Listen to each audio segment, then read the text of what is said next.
नमस्ते दोस्तों। आज की कहानी है भेड़िया और बकरी के 7 बच्चों की कहानी। एक समय की बात है, एक जंगल में एक बूढ़ी डम्पी नामक बकरी रहती थी। उसके 7 बच्चे थे। वह बकरी हमेशा अपने बच्चों के लिए खाना तलाश करने जाती थी। उसी जंगल में एक दुष्ट भेड़िया भी रहता था। भेड़िए की नज़र हमेशा से बकरी के बच्चों पर थी।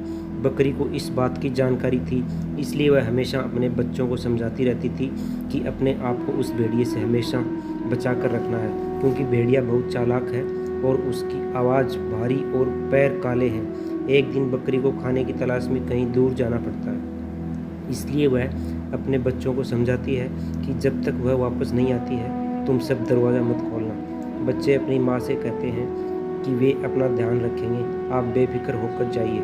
इस तरह बच्चे माँ को खुशी से विदा कर देते हैं। बकरी के जाने के कुछ देर बाद भेड़िया दरवाजे पर पहुंच जाता है और दरवाज़ा खटखटाता है। बच्चों के एक साथ पूछा कि कौन है।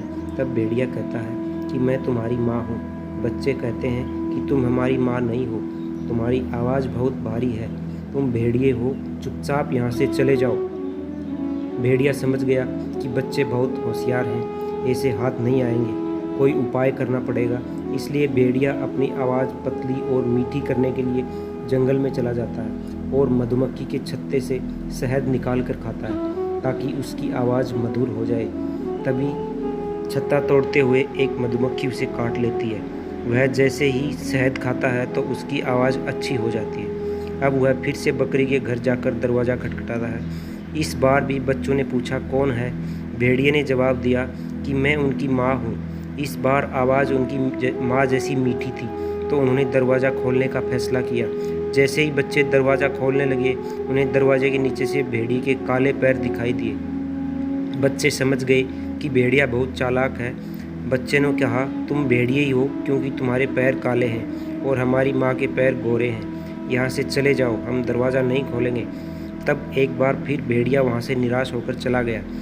तभी से उस रास्ते में एक आटे की चक्की दिखाई देती है। वहाँ पड़े आटे से भेड़िए ने अपने पैर गोरे कर लिए। अब भेड़िया फिर जाकर दरवाज़ा खटखटाता है। इस बार बच्चे पूछते हैं। वह जैसे ही शहद खाता है तो उसकी आवाज़ अच्छी हो जाती है। अब वह फिर से बकरी के घर जाकर दरवाज़ा खटखटाता है। इस बार भी बच्चों ने पूछा कौन है। भेड़िए ने जवाब दिया कि मैं उनकी माँ हूँ। इस बार आवाज़ माँ जैसी मीठी थी तो उन्होंने दरवाज़ा खोलने का फैसला किया। जैसे ही बच्चे दरवाज़ा खोलने लगे, उन्हें दरवाजे के नीचे तो से भेड़िए के काले पैर दिखाई दिए। बच्चे समझ गए कि भेड़िया बहुत चालाक है। बच्चों ने कहा, तुम भेड़िए ही हो क्योंकि तुम्हारे पैर काले हैं और हमारी माँ के पैर गोरे हैं। यहाँ से चले जाओ, हम दरवाज़ा नहीं खोलेंगे। तब एक बार फिर भेड़िया वहाँ से निराश होकर चला गया। तभी उसे रास्ते में एक आटे की चक्की दिखती है। वहाँ पड़े आटे से भेड़िए ने अपने पैर गोरे कर लिए। अब भेड़िया फिर जाकर दरवाज़ा खटखटाता है। इस बार बच्चे पूछते हैं कौन है। भेड़िया कहता है कि बच्चों, मैं तुम्हारी माँ हूँ, दरवाज़ा खोलो। बच्चे दरवाज़ा खोलने के लिए आगे बढ़ते हैं तो वे देखते हैं कि इस बार पैर गोरे थे और आवाज़ भी मीठी थी। छोटा वाला बच्चा अपने भाइयों से दरवाज़ा न खोलने को कहता है, लेकिन कोई उसकी बात नहीं सुनता है। दरवाज़ा खोलते ही बच्चे भेड़िए को देखकर डर गए और इधर उधर भागने लगे, लेकिन दुष्ट भेड़िए ने सभी को एक एक करके अपने थैले में भर लिया। लेकिन सबसे छोटा बच्चा अंदर जाकर छुप गया। भेड़िए ने सोचा यहाँ 6 बच्चे ही हैं, वो उन्हें लेकर चला गया। भेड़िया चलते चलते थक गया था, इसलिए एक पेड़ के नीचे थैला रखकर थोड़ा आराम करने लगा और उसकी आंखें लग गई। जब बकरी घर पहुंचती है तो घर की हालत देखकर घबरा जाती है। वह अपने बच्चों को ढूंढने लगी। तभी छोटा बच्चा अंदर से निकल कर आया और उसने माँ को पूरी बात बताई। बकरी को उस भेड़िए पर बहुत गुस्सा आया। उसने भेड़िए को सबक सिखाने की ठानी और भेड़िए को ढूंढने निकल पड़ी। कुछ दूर जाकर बकरी देखती है कि भेड़िया पेड़ के नीचे सो रहा है। तभी बकरी एक तरकीब लगाती है और अपने सभी बच्चों को धीरे धीरे बाहर निकाल देती है। बच्चे बाहर आकर अपनी माँ के लिपट जाते हैं। फिर बच्चों और माँ ने मिलकर उस थैले में खूब सारे पत्थर भर दिए और वे सब जाकर एक चट्टान के पीछे छिप गए।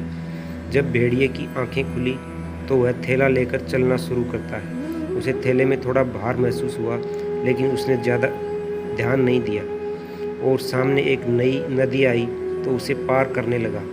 जैसे ही वह पत्थरों से भरा बैग लेकर नदी में कूदा तो भार की वजह से वह डूब गया। यह देखकर बच्चे और बकरी बहुत खुश हुए। इस कहानी से हमें शिक्षा मिलती है कि मुश्किल घड़ी में भी कभी घबराना नहीं चाहिए और सदैव दिमाग से काम लेना चाहिए। दोस्तों, आज की कहानी यहीं समाप्त होती है। आप लोगों को कहानी कैसी लगी ये अपने कमेंट बॉक्स में लिखकर ज़रूर बताइए। चैनल को ज़्यादा से ज़्यादा लाइक करें, शेयर करें, सब्सक्राइब करें। धन्यवाद। मिलते हैं अगली कहानी में एक नई कहानी के साथ। बहुत बहुत धन्यवाद।